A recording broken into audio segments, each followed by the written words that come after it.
Vardanian? I'm here. Very good. Thank you, Mr. Chair. Thank you, the reporter.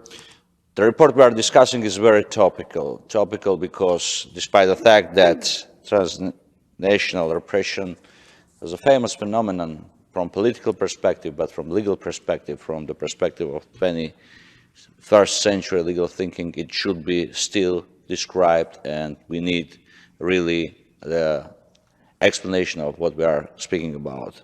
That's why I agree with those orators who already said that we need precise definition of what we are calling transnational repression. For sure, we understood perfectly well that we are dealing with the new phenomenon which is used by several countries to be rather pure and clean in their democracies, but simultaneously commit an outrages out of their territories.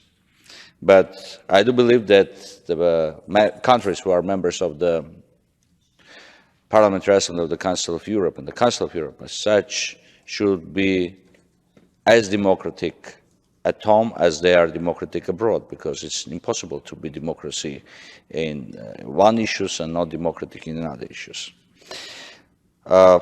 I remember we prepared a very interesting report, and Mr. Catalan is a reporter on the enforced disappearances here. We raised very important issues, especially concerning the new manifestation of the enforced disappearance in the territory of the Council of Europe. And we are addressing the issues of the special enforced disappearance during the wartime, when the people actually were captured by the adversary forces and should get the POW or another protective status, but instead of this, they have been disappeared. And this is a new phenomenon, and it's a little bit strange. We have a lot of new technologies which can fix the moment of capturing. We have the videos, we have the evidences, but simultaneously we have no legal tools to protect their rights. And this should be somehow be addressed. I cannot touch upon the issue of transnational or border abductions, when very often the people are actually abducting from the border to be used as a tool for hostage negotiations. And from this perspective, I agree with those who said that unfortunately this report is necessary, but it's not full.